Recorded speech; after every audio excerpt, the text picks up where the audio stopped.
Alec, welcome to the Survivor Panama review. All right. Yeah. It's Panama. time.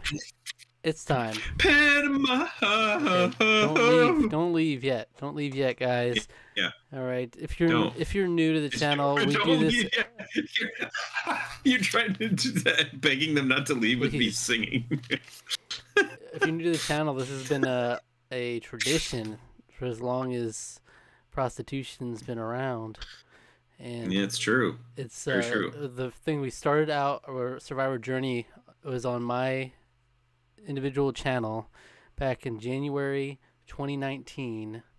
We watched Survivor Borneo, and we did a video just talking about Survivor Borneo, and then we did one talking about Australian Outback and Africa, and then we made this channel talk about Marquesas, and then we did Specifically. reactions to every episode of Survivor since, from Survivor Thailand up until Survivor Panama. That's like 8 seasons of reactions, I think.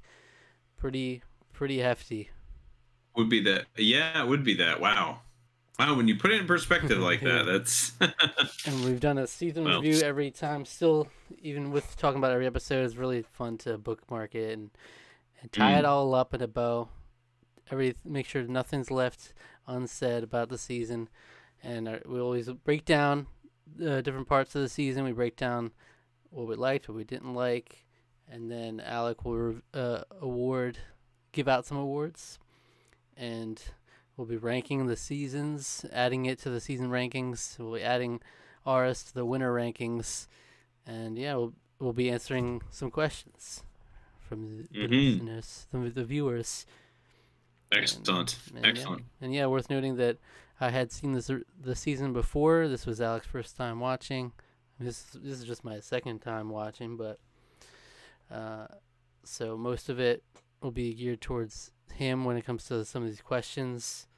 But of course, he's not seen future seasons or doesn't know anything about them. So anything that hints at things or refers to things that have yet to come, they're not going to be included. It's a spoiler-free discussion, all right? So it's not like gonna ask have zero tolerance. about how does this compare to this season in the future, which is like what a lot of Survivor content will do that, it'll be like like a retrospective on the seasons, but we're in a unique perspective here. We're going chronologically. It'll be fun. And after the review, sorry to say, we will be taking a little break. About a 2-month break from Survivor to watch a season of Black Mirror, and then we'll be back at it with Survivor Cook Islands. All right? It'd be good stuff. Get that out of the way. So this season was filmed from October to December of 2005, and then was aired from February to May of 2006. Okay. So Wow, they were filming into around Christmas time? That's kind of interesting. It is interesting, like when Guatemala was airing, this is filming. Like this is how they do most of the Survivor schedule. It's just like no room. It's just like back to back, pumping out these seasons. But yeah, wow, it's a well-oiled machine, I guess. Is it still quite that quick, even now, or I think it's pretty similar to that schedule. It's 2 a year basically, and you season ends in the season will stop airing in December, and then a new one will be out in February, around that kind of thing. But yeah, so actually maybe I'll start off by showing you this. Remember I did this last time. I showed you the DVD covers. Oh yeah, okay, yeah. So I'm just gonna send you that.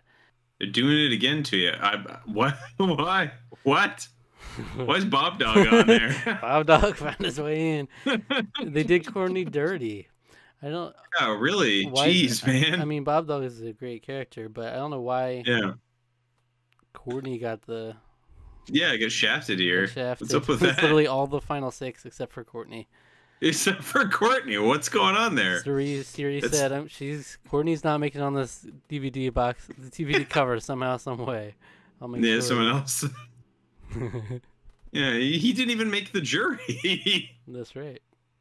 That's wow. But yeah, we have Aras, Huh. Aras in the middle, Suri, Shane, Yeah. and then Terry at the bottom in the middle, and Mm-hmm. Bob Dog and Danielle. Right? Bob They're all Dog. here. All the gang's all here.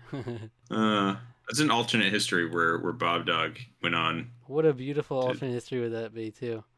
It would have been something. To lose Courtney would be a shame, though. Yeah, it's true. It is true. Who do you switch Bob Dog in for in the final 6? Is there a favorable result? You just switch him in for Aras straight up. Maybe.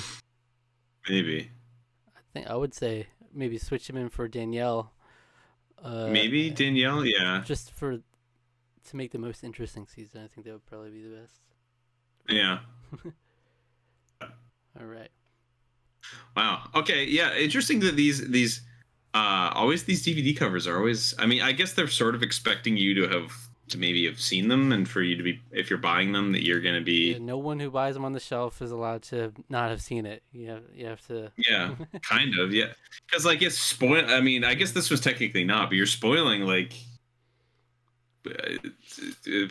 Some of the major players of the season. Back when we would watch it on the Survivor DVDs, like we were doing catch up, like I knew most of the results, but my mom didn't really know the results. So my brother would have like the DVD face down, like to hide the results. It's a weird thing. All right, Pretty so weird. how about what are your thoughts overall? You want to just talk about it generally speaking? Overall, I think the season was an interesting experiment, just in terms of like, especially towards the beginning times, in which it starts out with 4 tribes starting out, which are eventually. I mean, that's only for one episode though, and that's immediately cut and placed into 2 different tribes. Mm-hmm. In the next episode. I remember being a little like upset that they didn't name all the tribes, but I mean that would have been aggravating to have done that, and then they did, but like they didn't refer to them as that because it would have been too hard to keep track. Yeah, there's older woman. There was one that was named Bayonetta. Remember that? Oh yeah, okay, yeah, we were like, nice. You just never got to see the light of day, really. Yeah. Well, it's only around for an episode, so I guess it doesn't matter all that much. But yeah, because there's older men, older women, younger women. And then Terry and Danielle end up being like the tribe captains that didn't do the schoolyard pick, making 4 tribes go into 2. So literally only 1 vote with the 4 tribes. That's where Tina goes. And then we have our two tribes, and the contrast is so stark between these 2 tribes. It's very much so. You have like the kind of like the boys club, and then the manly men, and then kind of like some older ladies, and then you have Kasaya, who I lovingly refer to as Chaosaya, because they were chaos from day one. Maybe the most entertaining tribe to date. Like honestly, maybe I would say yes, and only for the fact that it was so consistently like you never knew what the episode was gonna like, who was gonna go off, you know, who was gonna just lose it at who, or like what exactly was gonna happen. It was kind of wild. It's so crazy how like Lamina was very just like run of the mill. Literally, that was the extent of the dynamics. There it was like the boys are just gonna stick together, I guess. Yep. And then they're deciding which women to go in what order. And I loved Austin like seemingly feeling that this is like one of the most important votes in Survivor history. And even like the most interesting part of their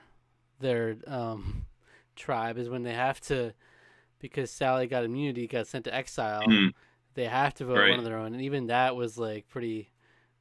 Like it was pretty quickly turned out to be Dan, and he was kind of like, I'm not gonna fall on my sword, but I'm not gonna really fight you guys on it that much. Yeah, he's like, basically, like I get it. I get you guys want it was very, I remember that being very dull. So when I would say whenever Lamina was in focus, it was a duller episode. Whenever Kasaya was in focus, then it was far more entertaining. And Stellar Survivor, and that's from it was saying that even on that tribe, they just went together and they're like, all right, we're gonna stick with this 5, and that's it. yeah. So on paper, that's pretty lame. It's like the guys in the outs are just like, all right, I guess we're out of it. But it was just constant dysfunction. But yeah. Right, like they were always like you had Shane, just Shane.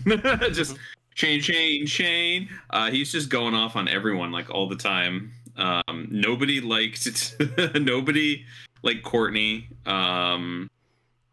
There was like all constant like people being like back and forth, being like, man, we're gonna get rid of her as soon as possible. Like even in the like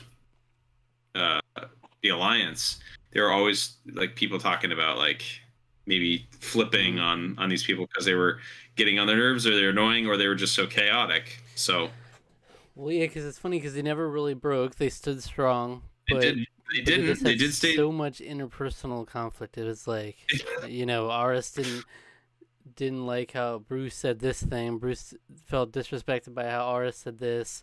Shane obviously just goes off on anything, but he's always directing at Courtney more times than not, but he calls Danielle worthless around camp. And he calls her neurotic and insane. I think at one point, a lunatic. Right. Oh, and then just a little drama like Bruce, Bobby and Bruce going and drinking in the Casa de Charmin. Yeah, it was awesome. An epic moment. But there's always some fun stuff. They managed to make what was going to be, if it weren't for Terry, it would have just straight up been a begonging. But they managed to make that the most entertaining way possible. And it's almost like a producer's dream of a begonging, where the more entertaining tribe is the one coming out on top, Like imagine the timeline where Lamina is the one with the numbers. Is rough. Oh yeah, that would have been dull. Yeah, so it is interesting that did make the begonging interesting. It's hard. It's impossible. You would never think that would ever be the case, because it does. On paper, it makes for dull TV, but just watching it, it's so unbelievably entertaining that part of the season I think worked extremely well. Was just the fact that we had all these crazy characters all in the same tribe. That's great. I think something that didn't necessarily work as well, Exile Island as a concept, I really like. In practice, I mean, it just kind of seemed like more like it didn't seem to have as much of an impact, other than the hidden immunity idol. It didn't seem to have that much of an impact, other than just being a thorn in whoever's lost's side. Right. Basically, I don't know if it ever really came up to be a drastic strategic plan to where like a bunch of stuff happened while they weren't around. Because more often than not, it was Terry going there, and then he had the immunity idol. Yeah. And which he found like first time he was there. Yeah, like episode 2 he finds it. And that really takes the wind out of the sails. Like that's I think that when they made it, they were like, this will be an ongoing intrigue, maybe, it's like who's gonna find it. But it's like he finds it immediately. So it's like, all right, well, we're not gonna really show much of this Exile Island. There's not much to see here. I felt like when they showed whoever went there first. Misty. Who was it? Was it Misty? I think she went there first. They didn't have much information on there. Someone else didn't Danielle go after that? There was like a tad more information. I think. So I'm trying to see where. There might have been someone else before Terry. I don't remember. There was so it was the 4th episode is when that happened, and I remember being extremely confused. Or Bruce. Because Bruce went there once too. Yeah, but it was like pouring or whatever, so he didn't have any chance to look for it. Right, because Misty got sent there first. Right. For losing the first challenge, the younger women. And then did Bruce get sent there twice in a row? I think so. Bruce got sent there because he was not picked in the schoolyard pick, so he was safe. Yeah. But he would go to exile Hmm. and then join the tribe that loses a Right. member. And yeah, he didn't. Then he didn't get a chance when it was pouring rain the Yes. next time. So Yeah. Yeah. And then when Terry got there was like way more clues, and they were a lot more obvious. the clues Like were like adding up. he the clues were like, it was just like, oh, it's here, here, here. Oh, that's easy. And he just like looked around. He's got 2 whole days to look for it. So of course he's gonna find it. Like it's that. I felt like they could have been way more cryptic with it, but it It's didn't tough. seem to. And It's even if it tough. was I like, get. even if it was like hard and it was actually challenging to find, more challenging than it looked, it's really hard to make that Mm, translate on TV. It's like, because yeah. all we see is he goes there, and then it's like a couple minutes later, he seems to find it. We don't really know Yeah. how hard or how impressive it was that he found it. It's like I mean, it probably took him a little while, but like he they could said have. They he could. was like, I found it in 20 minutes. He Okay. said it at one point. Yeah. Okay. Well, there were a lot more clues on that pamphlet than any of the other people got. Like I remember seeing, because you could see you. I remember us seeing like progressive, and then his had like this big like write up, and I was like, oh my god, like Right. it's Well, um also what I don't like about it is there's like he pitches it as like there's a strategic element to who you send to exile because they could find the idol, but ultimately it's like, well, someone is gonna find that idol. If you're winning these challenges, you're almost at a disadvantage to finding the mm, idol. So like, just by the nature of them losing, they're more likely gonna get the idol, and then that's a whole factor you can't control in the game that could throw a wrench in it, which it ultimately did. It's yeah. like, I mean, theoretically, you wouldn't think that would happen. Like he just happened to push himself all the way to the point where it had the ultimate wrench. Um, Usually, you might like if he was not such didn't go on such a run, he probably would have had to use that idol first Mm, thing, like into the merge. But yeah. it just happened to work out this way, where it's like it's kind of a rough amount of power to give someone. Yeah. So yeah, I'm not like crazy about Exile Island. I think conceptually it works. It seems like they're bringing it back again. They They did said, I'm tease pretty that. sure they teased for the next season. So I'm hoping that the new, whatever they decide to do with it, they've learned from some of the things that didn't work here. We'll have to see going forward. Again, I like it conceptually. I think there's just some things they got to tweak with it to make it really feel like it's worthwhile at all. So Right. yeah. So yeah, once we get into the merge, it's pretty rote. I mean, Austin gets voted off, and then Hmm. Sally gets voted off, both because Terry won one individual immunity there, and then Bruce gets medevaced at this point Mm, with his final 7. Yeah, final 7. He gets taken out of the game because he can't drop a deuce. yep. Yep. Never That was also the an same ideal episode way. where Shane. That was the episode where Shane was telling Courtney he was going to go to her apartment and kill her. Mm-hmm. Shitty No, apartment. yeah, and then and then she got very upset because he called her apartment shitty. Which Yeah. seems like a really weird thing to focus on when he just said he was going to kill you. Well, he didn't mean that, but he meant the shitty apartment part. I know it. Yeah. Uh, but Bruce was um, great. I don't know if it I really like. ultimately shakes up that differently if he doesn't get Yeah, taken out.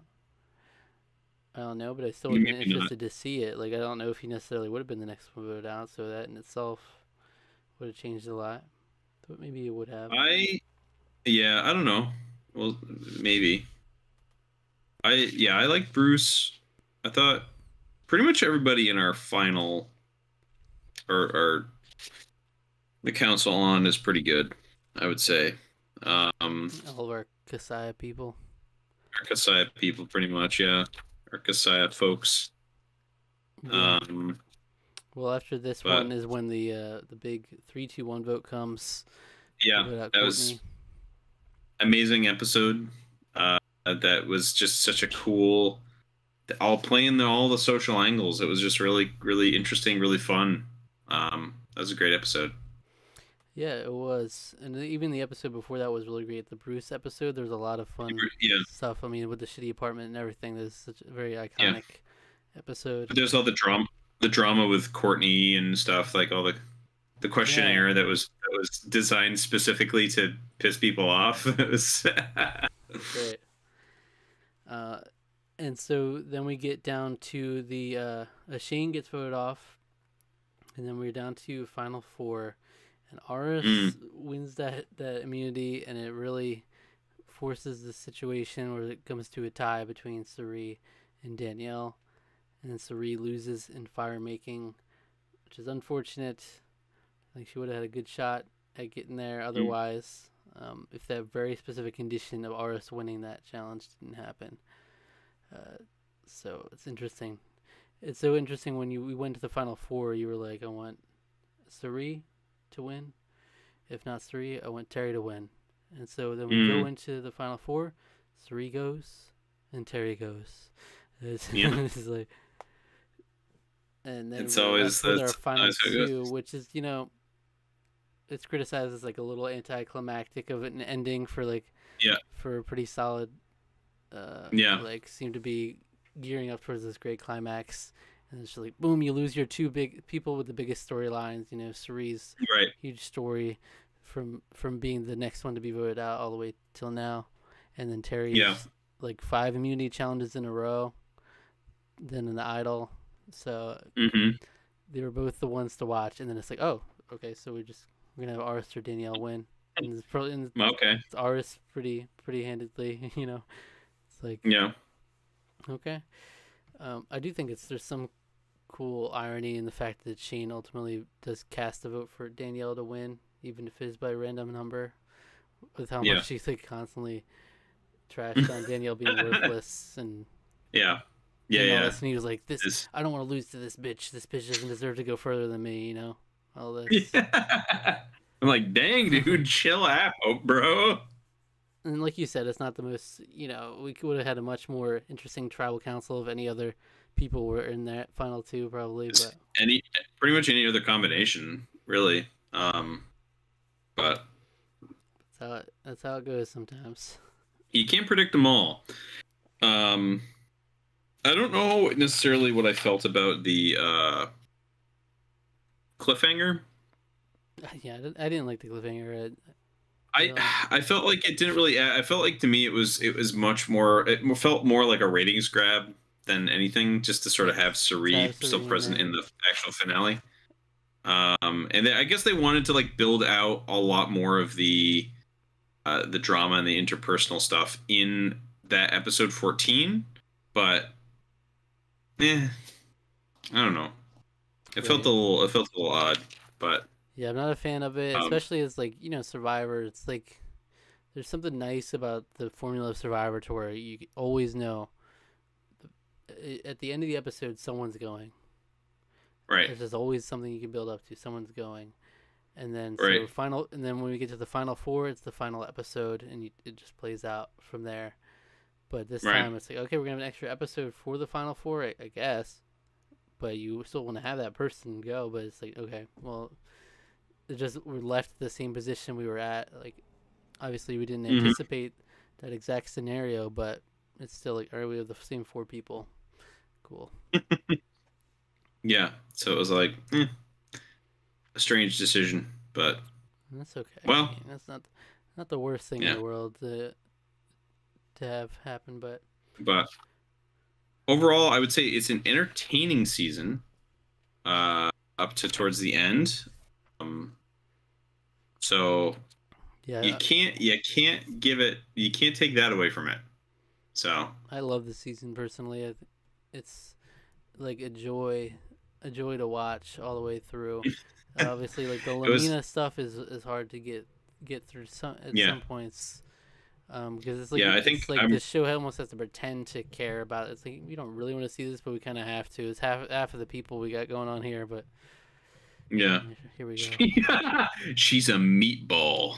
That's right, it's a meatball. But that episode was really bad. It wasn't really bad, but it was very boring.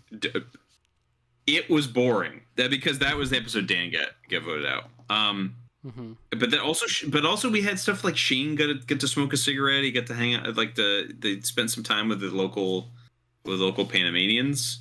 So it was kind of neat. Right. At a barbecue feast.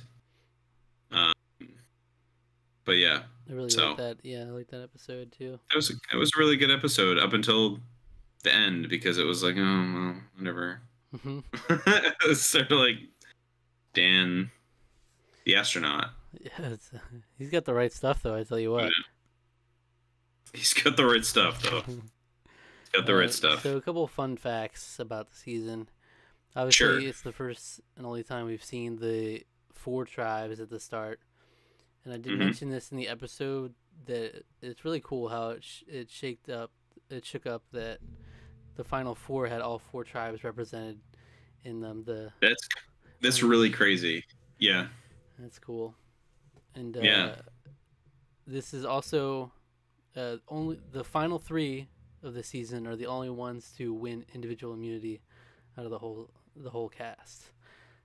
So it's okay, interesting. Terry had so many, and then Aras had a couple, and then Danielle had that last one, which we will get to. We're going to talk about that challenges and the question someone has too. Yeah. Oh, I bet. Yeah, that question. I'm not. Yeah, that was the problem. I had a problem with that. So. This is also the season, the second after the Amazon to have the youngest contestant win. Aras was the youngest in the whole cast. And the first time that happened was Jenna Maraska in the Amazon. So right, it's worth noting. How old was Aras when he won?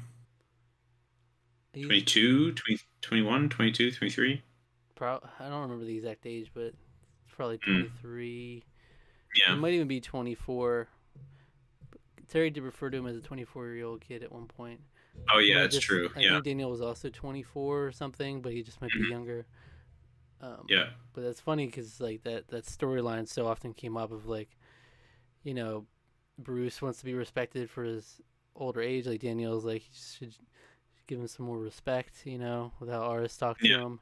And then the whole Terry and Aras conflict. So it's like, right. It's literally the youngest guy here. Yeah. He's all little whippersnapper. Yeah. Who less likes his mom. He just wants his mommy. That's right. He just wants his mommy. And he's a little hover hand. Feel the warmth. That was how we were introduced to Aras. Yeah. Yeah, I was like, what kind of space cadet youth group guy, like camp counselor guy is this? And he's a yoga instructor, so that made a lot of sense after. It's always funny to see those moments and be like, oh, that's going to be the winner, like knowing the outcome. Yeah. That's the winner. Also, when he just so matter-of-factly would say, like, at that point when it was the pre-merge, where they were just kind of like, yeah, it's going to be one of you two, Sari or Melinda. That's just how it is. Oh, yeah. And they just talk openly. Okay. I mean, I guess you don't need to be underhanded or have that finesse when you're in some positions. You would, yeah. But Sri held on though. It was pretty great. Yeah, it was great to see. I mean, Sri had such an impact on the season. Like, added so much. Sri was a massive highlight of the whole season for sure. So, yeah. All right, so let's get into some questions. There's a few to get to. There's like only a few people, but they had a bunch of questions each, and then we'll talk about it overall and with our rankings and everything. Mm-hmm. All right, so Random Rex 6 says, on his podcast, Rob Cesternino referred to this season as Bizarro Palau, where the Hot Mess Tribe somehow had the numbers. Is there any merit to this? Bizarro Palau. So basically, where like reverse Palau. Yeah.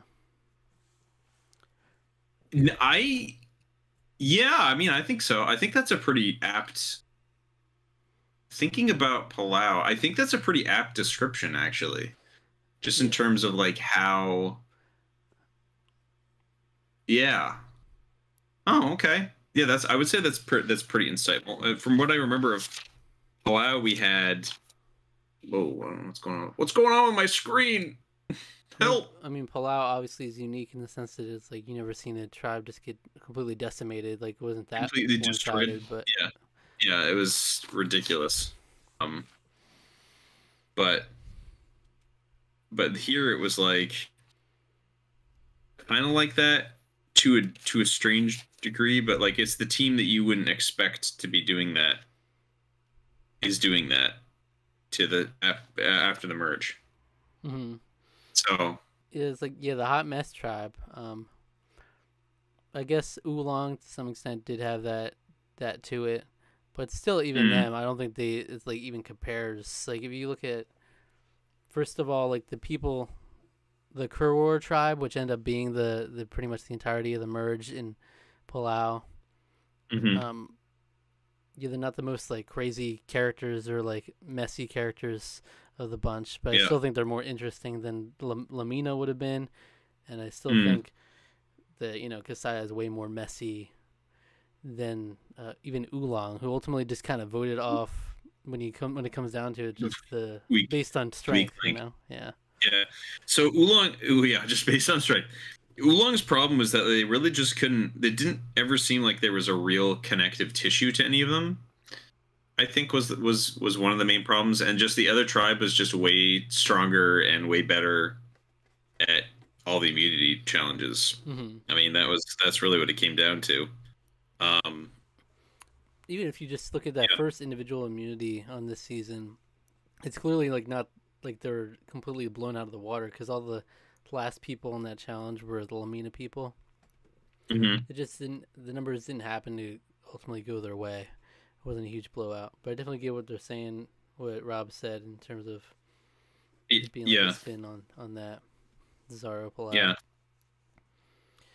Uh, yeah. I get it. I get what he says. Makes sense. Random Rex also said that Terry was inspired to apply due to watching Tom. So you kept talking about Tom. Yeah, that makes a lot of sense, honestly. Mm-hmm.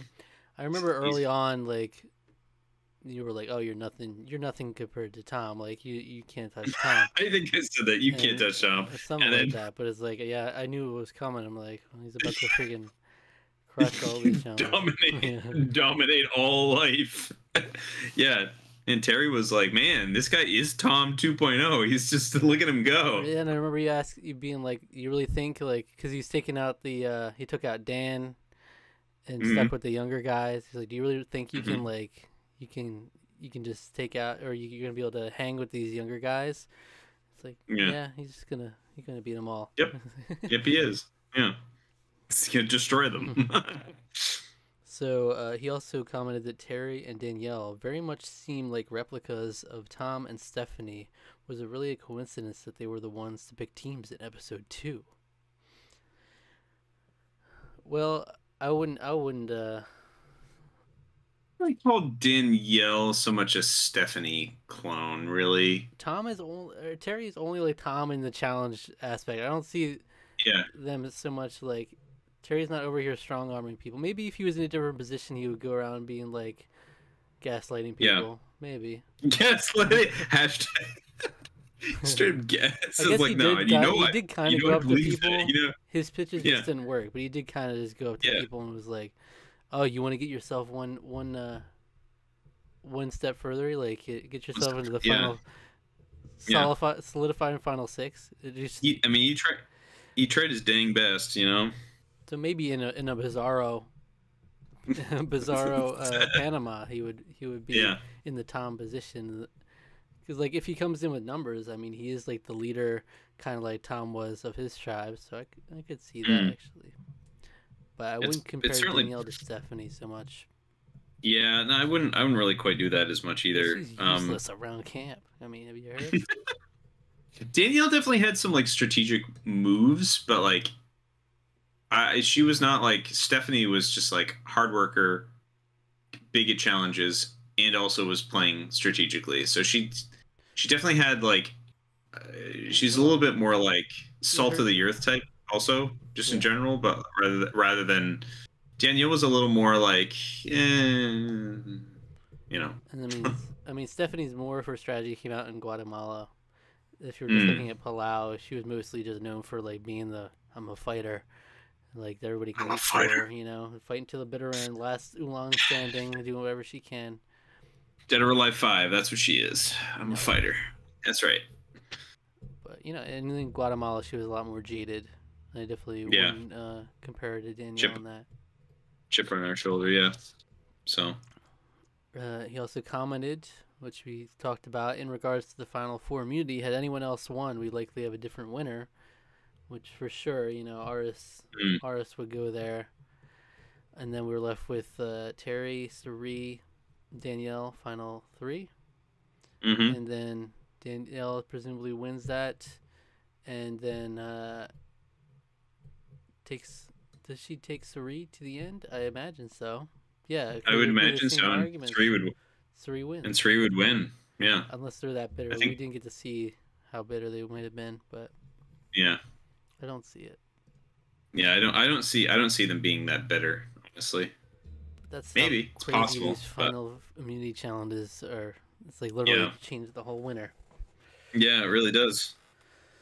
I mean, that's what you get when you work with someone who could potentially win an immunity challenge in that position. She did work closely with Aras, knowing that. Mm. But you would always assume that he would go out before me, but it just so happened to get to this exact condition where his physical threat prevailed, and then he was able to get himself to the end and basically force you into the fire making unintentionally. It's like, Mm. okay, he actually breaks it down. What he would say, if Sari wins the Final Four immunity, we have another draw in fire making. Danielle or Aras likely win final immunity and vote out Terry. They go to the end with Sari, who definitely beats Danielle and potentially beats Aras. Interesting. I think Suri would. Ooh, that's tough. That is a little tougher. I think Suri still edges out Aris, but maybe not. Yeah, but I didn't even consider Sari winning Final Four immunity. I mean, she never really was a threat to Yeah. winning an immunity challenge. Right. Yeah. And then he says if Danielle or Terry win, they're both covered thanks to Terry's idol. I believe he would give it to her if he didn't need it. They both vote Aras, and now Sari does too. He's gone. Danielle wins final immunity, probably still takes out Terry, and Sari wins. Yeah, I'd say so. Mm. I'd say so. It's like that challenge. That challenge cost her. The challenge did. Yeah, for sure. And he says, is final immunity this season the least fair yet? Did Terry ever have a chance to win that challenge? Nope. Not in hell. not in the coldest circle of hell did he ever have a chance. It's like, it's a shame to see his streak ended. Well, he already did end his streak, but to see his run ultimately ended, that's a shame for that to be how it goes. But yeah, it's one of those things where I like to see diversity in challenges, so it's not like the same kind of person winning every challenge, or if you're just good at this one type, then you win all the challenges. But at the same time, this is literally their feet were submerged when other feet were not. It's not even playing field. Even if it's okay, he loses on a crossword puzzle at the end or something. I mean, that's something else. Yeah, You at least have a fair shot. Right, and this is just kind of, it's just kind of weird. It just seems to me that it was more, there needed to be more of a, it just seems weird that they needed to have the octagons be thicker or something, just so because they're going to be displacing a lot of water with them on it. You can't have it be too thick because that makes it a little less challenging to balance on. But there had to have been some, I don't know who they tested it with. It feels to me like they didn't really test it with right. No men were there. Anyone. Yeah, no men or something, or the cameramen were all string beans or something. It just didn't seem to me that they didn't really test it with anyone, because Aris was struggled, and then Terry was just sunk like a rock practically into it. So it was, I don't think it's a coincidence. This is the first time Danielle wins immunity, and she even said herself, I wasn't expected to be in this position. Yeah. Yeah, then she was like, I don't want to make a decision. I don't know if personally how I would feel if Terry had won just from winning all those competitions. I don't know, 'Cause it really changes the whole framing of the game. Somehow, Aras is like the safer bet to me. It's like if Terry wins, then it's almost like, well, none of the Kasaya drama really mattered. It's just like he brute forces his way to the end. Yeah. But you know, to a degree, I guess. But it's other than the fact that the Kasai drama is at least entertaining to the audience, for what it's worth. And it still could have had an effect on however they voted too. So. Yeah. The last question from Random Rex is, where does Timber Tina rank among first boots? As heartbreaking as it is to lose her, given her story, was keeping Suri from being first out worth it? Yes. Yes. Sorry. Absolutely. Timber Tina was, I think she, in terms of a first out, she's one of my, she makes an extremely strong impression. I mean, I guess most of it is just from a lot of that story. I feel like she had a really strong personality in general, though.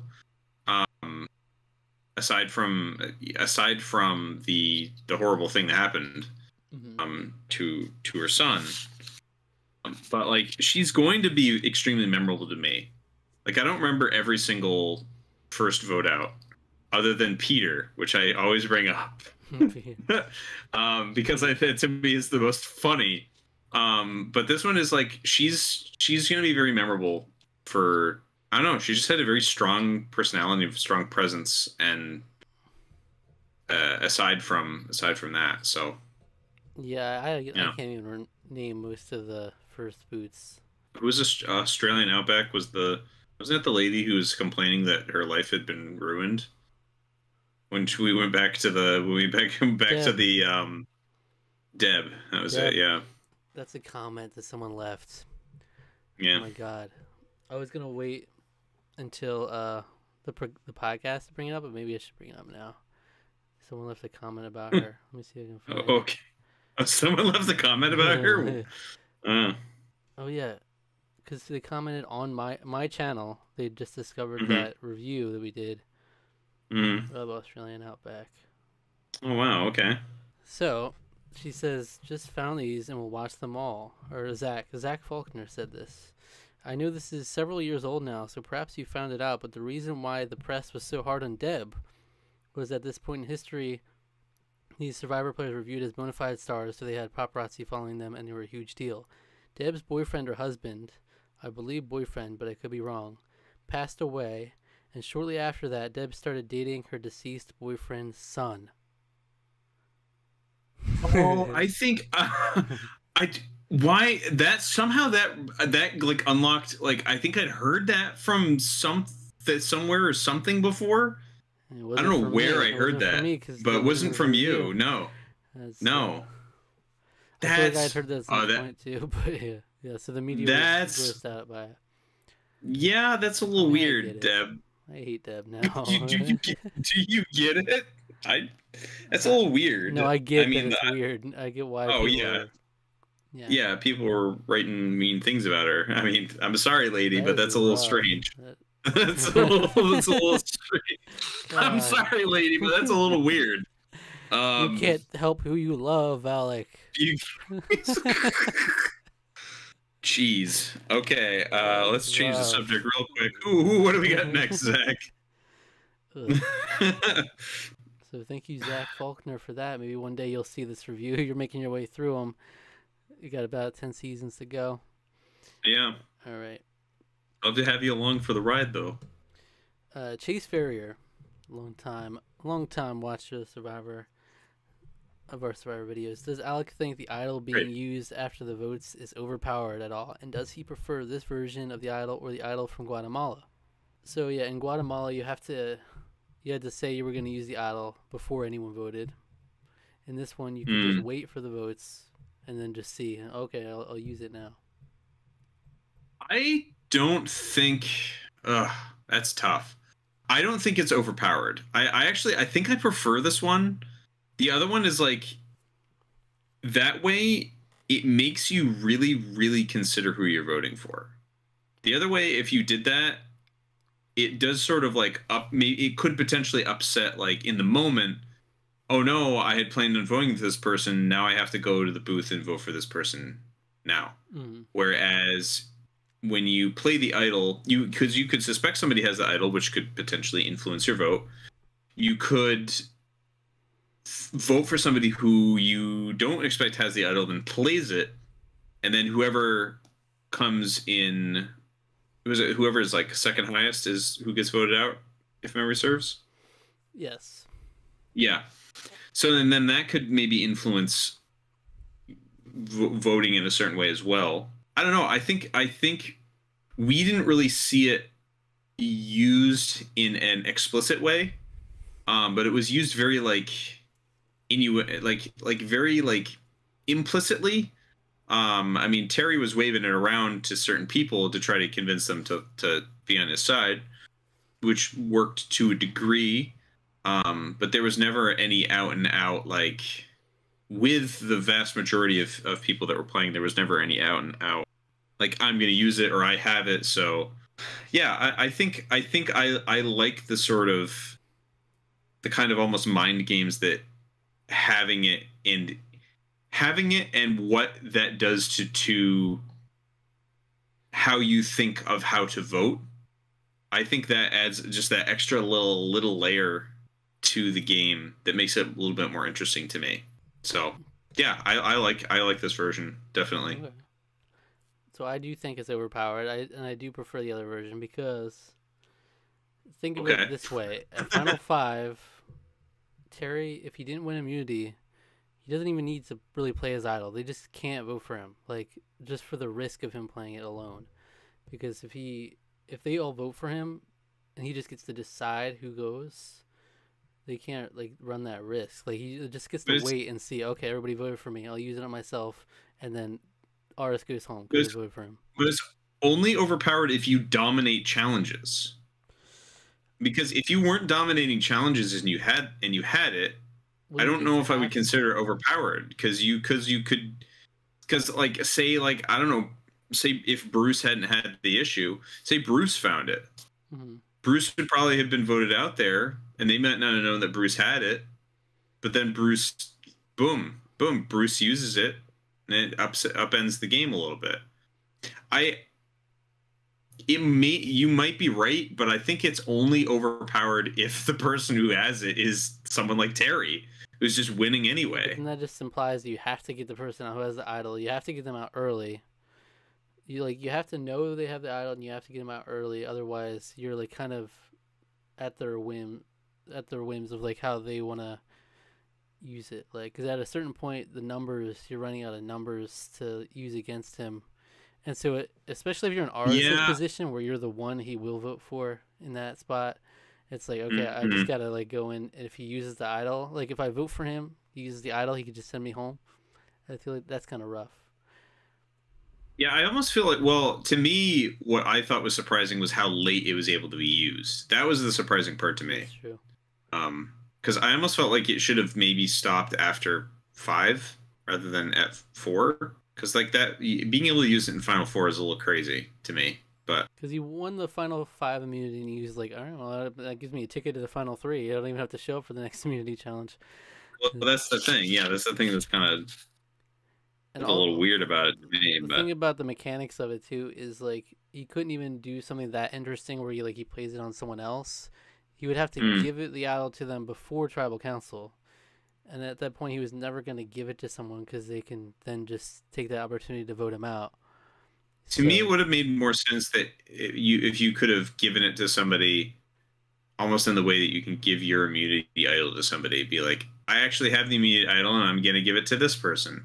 You know, that might have been I'm better surprised. I was, yeah, that would have been better if they had something like that. I think that would have been more interesting. because Because like otherwise, actually, that's originally what I thought was gonna like happen a couple times, and then that no, didn't but happen. it's like Okay. realistically, you can't. It's just like you can't just give it to Danielle and hope that she doesn't choose that when she to choose that opportunity to just vote him out. Like, Yeah.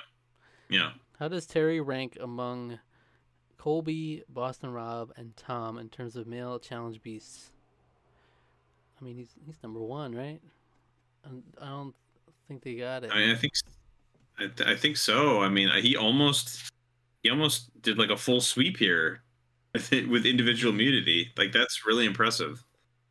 So Yeah, yeah, never seen that. It's like seemingly impossible, and it caught up to him eventually with that. mm, Even when it caught up to him, he had the backup. The idol was just like a backup immunity, yeah, so it's like, well, I didn't need that one.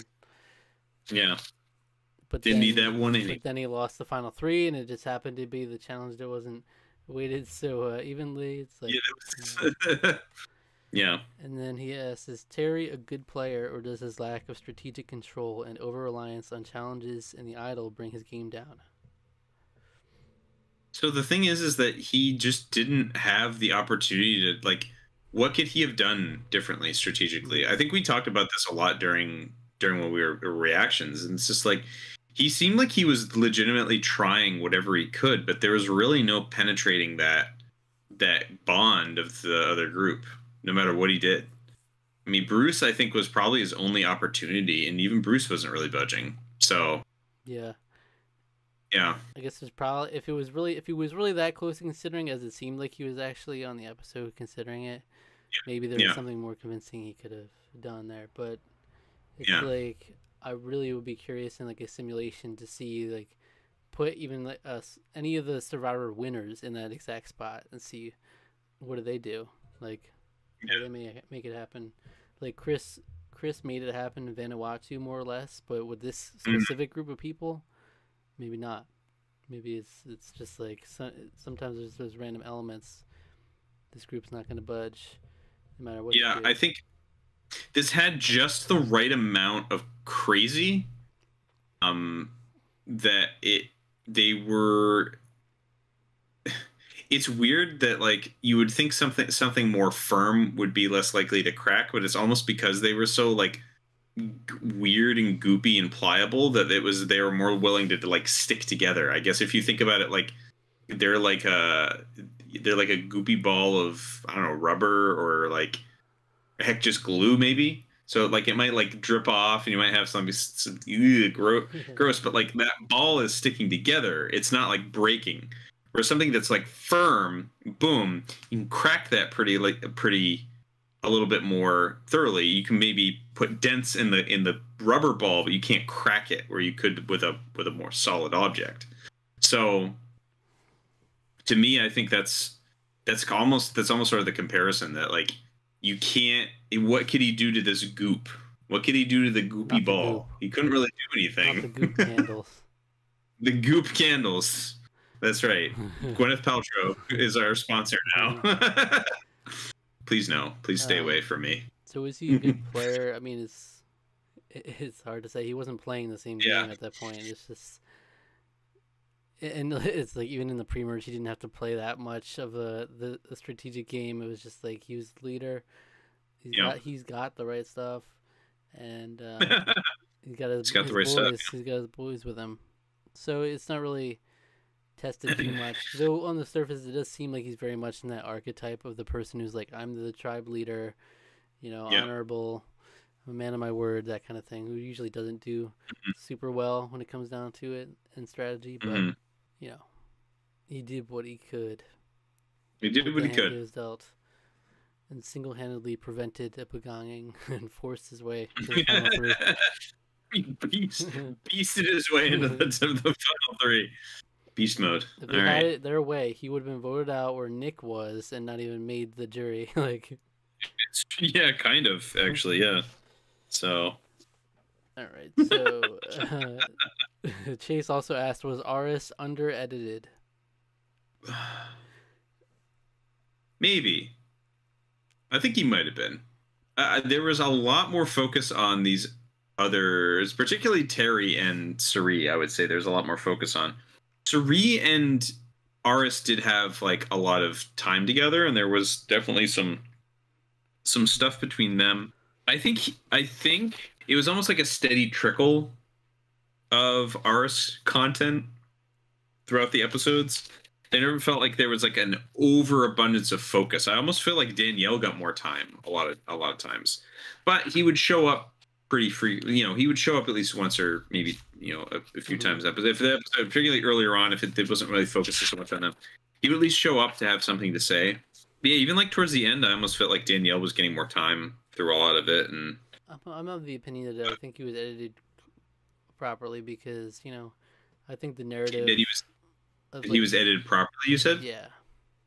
I think the narrative guides should naturally guide the story. Like if you're the winner and you're not as pivotal or a big a character, then you should have an edit that reflects that. It's like you still won, you still got the $1 million. It doesn't mean you need to have more screen time. If Sarid happened to have the more interesting story and she did steer some of the stuff, and then Terry was at the center of the challenges, and all the people they showed, it was for a good reason, and entertainment value. Well, yeah, when you put it that way, like was Ethan under edited?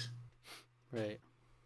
Right. The focus there was a lot more on Big Tom and Lex, but was Ethan? Yeah. He was Ethan under edited? Probably not. I mean, he was about as the point that he was the winner, who was the good Jewish boy who stayed quiet and didn't upset people too much. Yeah. I mean, that was his. I think the edit should reflect kind of how the how the players see it, how the viewers see it, because you can see how the players reacted. It's not their ideal final two, even for them. Yeah. And so as a result, the edit might reflect that. The tribal council is going to reflect that. It's I'm not going to pretend Aras is the one you should root for when you might not be the one you should root for. You just have more interesting stories to tell. But he's just the one that edged out the win, So yeah, I think in regards to that, we've talked about this in the recap where it's the most interesting, not the recap, but the finale. It's what can you do in terms of your most interesting stories, quote unquote, of the season, the ones that really the whole narrative kind of builds up to, just in terms of how the season played out, kind of does have a semi-anticlimactic ending because those two aren't involved, and it's more about these other two that are here. So I think that does sort of, I think you are kind of right. It does sort of have that effect, I think, on the edit, really. I feel like if the players feel like the rug was pulled out from under them, then we should feel that way too. If you're going to the final tribal and they're we don't really want either of you to be the winner, it's kind of it's kind of lame. But the two people that were the ones to look out for just got taken out by these specific circumstances right there. It's it should reflect that, not pretend it was always leading up to Aras as the winner. Everything was pointing towards Aras. We don't need to do that. Yeah. And he was very present. I don't even want to act like he was super under-edited. He was pretty present in most episodes. There was always something to talk about with him. Yeah. Like I said, maybe a little, but no, I wouldn't say it was to the point of we're missing something. Mm-hmm. I don't necessarily know if we're missing anything in terms of that. So. Right. So he also asks, should there have been more time given to Exile Island in the edit? I think you and I talked about this a couple times in our reactions. I think probably not. I know I criticized it. I kind of did it more jokingly, but I think the more you think about it, the less interesting that's going to be. What are we going to see? Yeah. We saw basically the most interesting part of what they were doing. Maybe an extra check-in rather than one. You could have done another really brief, maybe 30-second check-in to see what they're up to. We could have done maybe something like that, just a kind of a reminder, because they're there for 2 days. So we could have a day one check-in and then day two check-in. Maybe that could have been something. But I don't know what else you do. Yeah, it's almost nice that they almost acknowledged in the editing that well, there's not that much here. We shouldn't. At least they didn't force it needs to have this amount of time, even if it's not the most interesting. We need to spend this time on Exile Island. It was generally all right, well, they're miserable. Okay, let's go back. Yeah, it's not really. Which is I respect that they acknowledge that in the edit and don't force anything, but at the same time, they choose to bring it back the next season. I don't know Mm. what they're really thinking that way, but we'll see. Yeah, I don't know. Hard to say. Hard saying, not knowing. Like I said, there may be some welcome change. There may be some good changes to that to make it maybe a little less misery, but don't know. A couple things, Jeff. It's the Cook Islands. Cook Islands is next, right? Yes. A couple of things Jeff said in preseason press was that the 4-tribe switch was to see if the groups would stick together, if they in theory made like a young girls to the end type agreement. Well, I mean, yeah, I guess naturally you would think that, yeah. Let's see if they actually stick to their age bracket or make a little pact. Mm-hmm. That's not too big. But also the village in the reward when Shane got the cigarette was the same village from the first episode of Pearl Islands. Which I did not know that. Really? What? It's the same. Wait, so the Pearl Islands must be off the coast of Panama then? Yeah, I guess. I don't know. That's fascinating. It's fascinating. Well, I guess they were technically off the coast of Panama here too, because they were on islands. But I'm taking your word for it, Chase. By the way, I haven't fact checked. I don't. Is it really? It didn't really look like it though. Maybe they were in a different part of town. Maybe Mm-hmm. But that's interesting if that's the case. I mean, the Pearl Islands, that premiere is so iconic, though. It's pretty amazing. And they get to just go out there and Sandra's speaking to them and all that. Pirated. Yeah, it was pirated. Great. Give me my money. He says that again. I'm taking his word for it. He says Terry and Aras are still good friends to this day, and that's nice. If that's the case, that's wholesome. Good good boys making up and bonding, making out. The rivalry, yeah. It's the real Sasuke and Naruto of the. Now I checked on this next one, and I don't think he is anymore. At least I can't even find his channel, but they said Shane streams on Twitch. But when I looked up his channel, it doesn't exist anymore, so I don't know. I know he did this podcast called The Shane Show a few years back.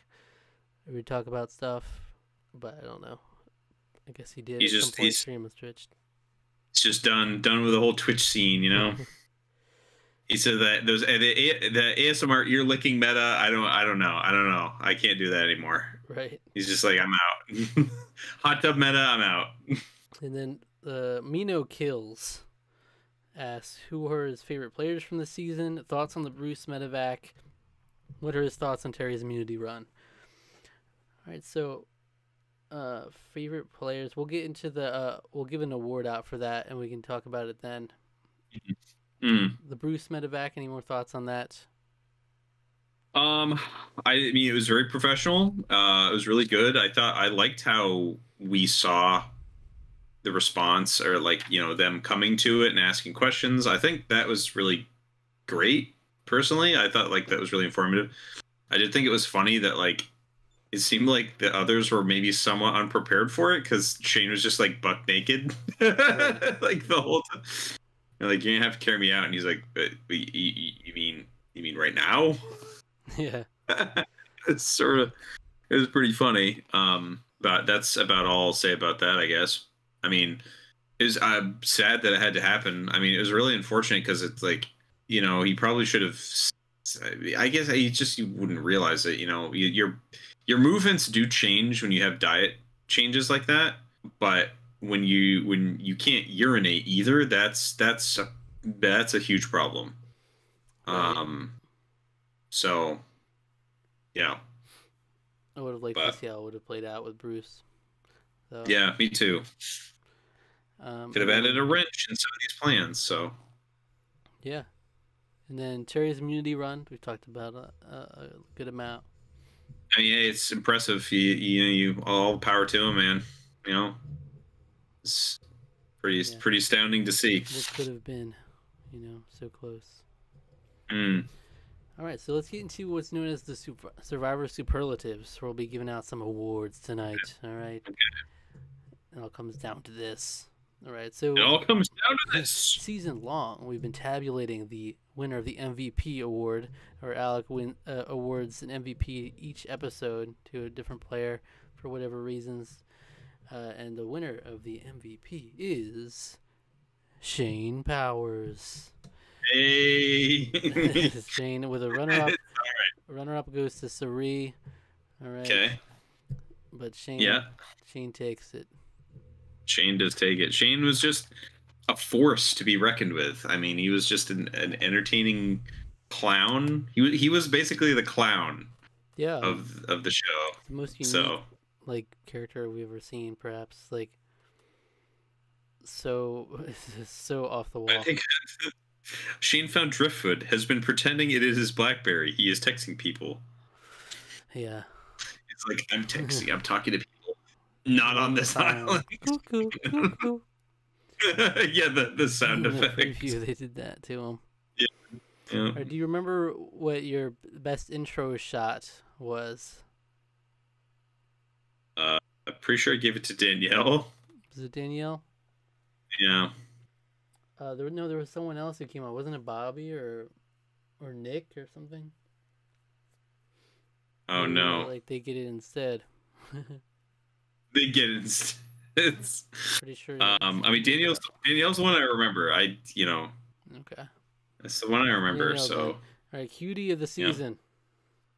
Yeah. I mean, it's going to Danielle. Yeah. She's a pretty lady. All right, and now the Missy's close, but you gotta give it to Danielle. You gotta give some credit for sticking around. If they switched the positions in the season, perhaps. Yeah. And now, Alec's favorite player award. Who gets the coveted award this season? Going to Sari, man. Sari is my player of the season. I mean, she's just. I mean, it's there's really no contest. I mean, Terry would probably be the second. But like, Sari was just a delight. She was scared of leaves on day one, and she goes in and she's making fire. She's catching fish. She's doing all this stuff. She's like, I'm a couch person in my house. I'm not outdoors. Never gotten off the couch. No, she's not an outdoors type person whatsoever. And to see like the growth that she had and playing the game in the most like subtle but manipulative way, and I don't mean manipulative in a bad sense here, but like she was able to just read social cues and like understand how everyone worked and the way people thought about everything and how to use that to her advantage. I mean, voting Courtney out, who she noted was basically the 3-2-1 vote. I mean, it's just a legendary moment. I mean, you're never going to forget that because she decides to do what pretty much no one else had thought to do, or maybe people had thought to do it, but no one else had really like implemented. And that's, I'm going to make sure that we get rid of the person who everyone wants to take in the final two because they're guaranteed to win against her. You would think you would want to go after the person that's strongest or the person that's most likely to maybe win against you, but instead getting the person that everyone there is most likely to win against makes for a more interesting dynamic and throws a wrench in everyone else's plans except for your own. Mm-hmm. Just really cool, interesting playing of the game. And I only wish her fire had she'd just been more patient with her fire. Right. She'd just been more patient with her fire. She would have been a great winner too. Really, like very much so. What a perfect like little story, like how to wrap it all up from the beginning to end. Yeah. Just this shy. All right, now it's time to rank. All right, we're gonna. Oh wait, one more award I skimmed over that we've been getting. Is the Pre-Jury Gem Award. Pre-Jury Gem. I mean, I think you know who I'm gonna give it to. It's gotta be Bob Dog, yo. Icon. It's gotta be Bob Dog. I mean, I like Dan. Don't get me wrong. NASA's cool. I love space. Space is awesome. But Bob Dog was like, man, he should have gone further. It would have been great. Yeah. I like Bobby. He was the Casa de Charmin was just such an awesome moment, and also his like, it's just like, disdain for Courtney, like yeah, where he shows no remorse. I don't feel bad about depriving you of I wine. feel I bad do feel bad for about everyone else. him. Like why? So it's just everyone dunks on Courtney constantly. It's kind of amazing. It seems so unwarranted, but it's okay.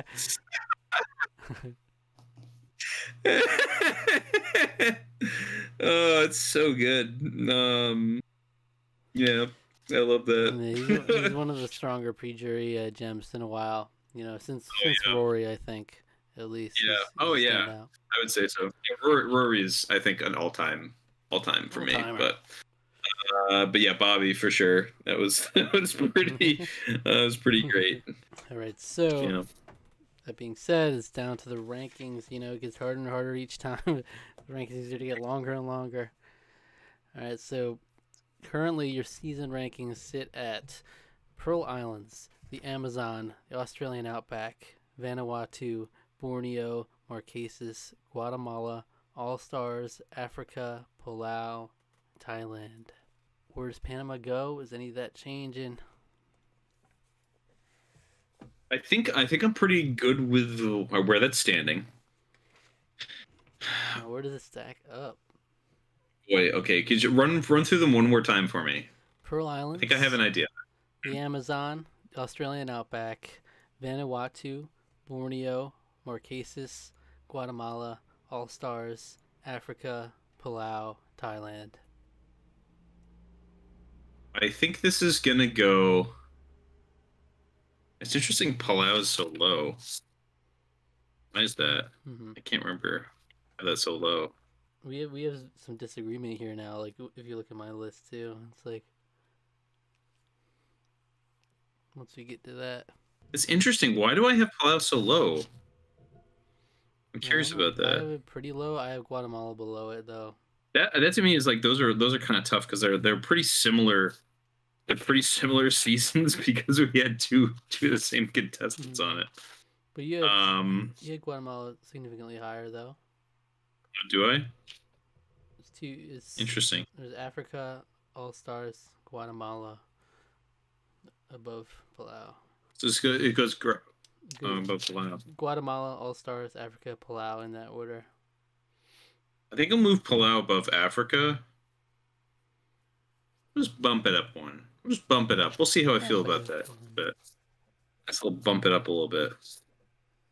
And interesting. I don't really understand why I have that so low. But well, what others would you switch it with? It might have been it. So it might have been. I think maybe the reason is just because like seeing a team get dunked on is not fun. For the most part, I think that's sort of how I feel about like it's just that part is just was not enjoyable. So like the first half, because the first half of the season is kind of a dud. It sort of fails as a whole as the season. But I mean, there's I guess only so much you can do about that. But anyway, this season is going to go just above. So this is Pearl Islands, Amazon, Australia, Vanuatu, Borneo. This is going to go above Borneo. Okay.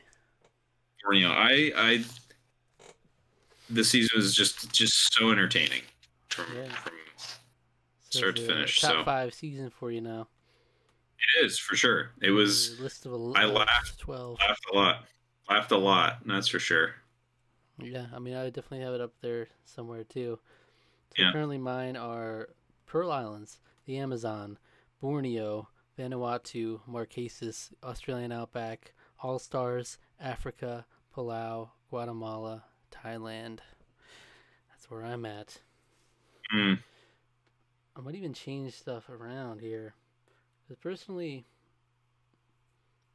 I feel like Vanuatu should be higher for me. Like, I really love that season personally. That's a good one. It is a really good season. Panama is really high for me too. Like, it might be top 3. We need to rewatch Borneo. I feel like I'm gonna keep saying that when we're in like season 20. We'll need to rewatch everything to be able to rank them properly. Well, when I was with my parents, I did get some rewatches of Borneo, and I got some rewatches of Amazon.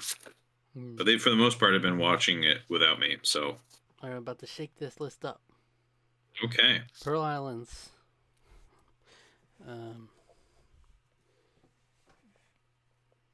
Vanuatu. The Amazon. Borneo. Panama. Marquesas. Australian Outback. All Stars. Africa. Palau. Guatemala. Thailand. So that puts it at still number 5 for me. It's very close to being above Borneo to me. Panama. Mm-hmm. It's tough. So what is it?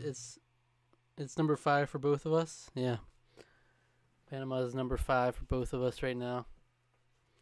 I could definitely rearrange some of that stuff, but like the Vanuatu has really gone up in my mind now to be one of my favorites, like even more so than the Amazon. Just kind of crazy because it was at number 4 before, and now it's at number 2 for me. Yeah, it jumped. Vanuatu is a really good season. It's like one of those ones where, because my parents were talking about it, and I was like, man, I was thinking back at it, and I was like, man, there's a lot of really good stuff in that season. Mm-hmm. Really fun. So like, and a lot of people talk about they really like Palau. A lot of people speak very highly of Palau.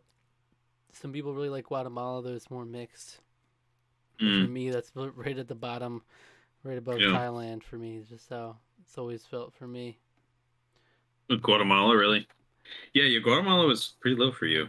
Yeah, I mean, Guatemala and then Palau right above that, just right next to each other. All right, so just a refresher, your rankings are now Pearl Islands, the Amazon, the Australian Outback, Vanuatu, Panama, Borneo, Marquesas, Guatemala, All Stars, Palau, Africa, Thailand. And mine are Pearl Islands, Vanuatu, the Amazon, Borneo, Panama, Marquesas, Australian Outback, All Stars, Africa, Palau, Guatemala, Thailand. But here's the thing: Guatemala gave us "Touch My Leg." That's right. And which is a complete stupid mishearing of me. And it also gave me Judd.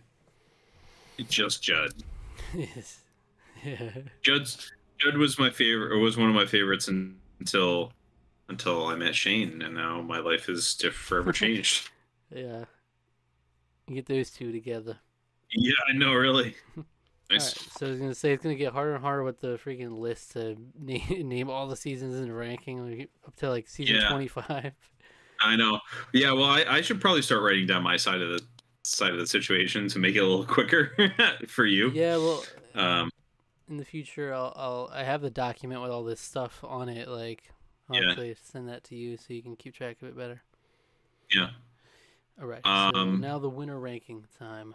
Winner rankings. Right. Yeah. So it shouldn't be too hard for me. I'm not gonna lie.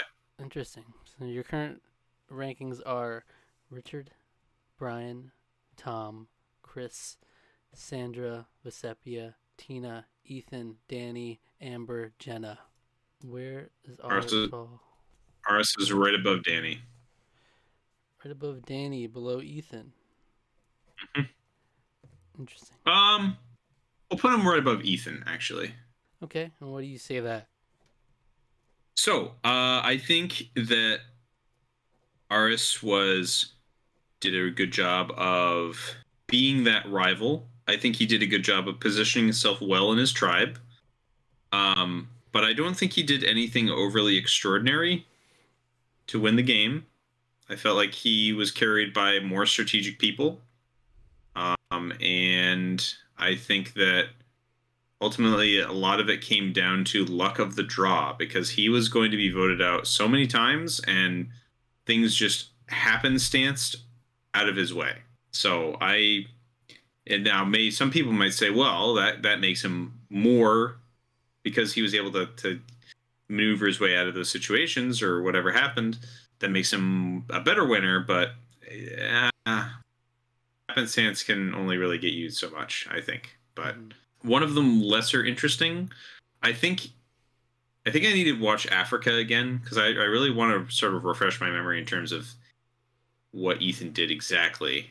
But yeah, this to me was almost a similar kind of game to Ethan. I mean, he wasn't as quiet. Aras was definitely like a stronger player, which is why I would rank him above Ethan because Ethan sort of just was able to more or less, from what I remember anyway, lay low and play a decent social game. But Aras is just, yeah, that's just kind of my stance on it. I don't think there was anything like overly strategic or exceptional that he did in terms of the game. I think he was a decent physical threat. He was just outplayed by Terry almost every single time. yeah. That's my perspective on that. So my rankings currently is Richard, Tom, Brian, Chris, Tina, Sandra, Vesepia, Ethan, Danny, Amber, and Jenna. So pretty similar. Our final four were all the same up until now. I think it would be a similar spot. Yeah, I think it would put him in the same spot, right above Ethan. Because I want to put him higher because he had moments of greatness where he was like, everybody was like, let's just put our votes on Terry, and Aras was like, no, he's gonna play the idol, and I'm the one who pays for it.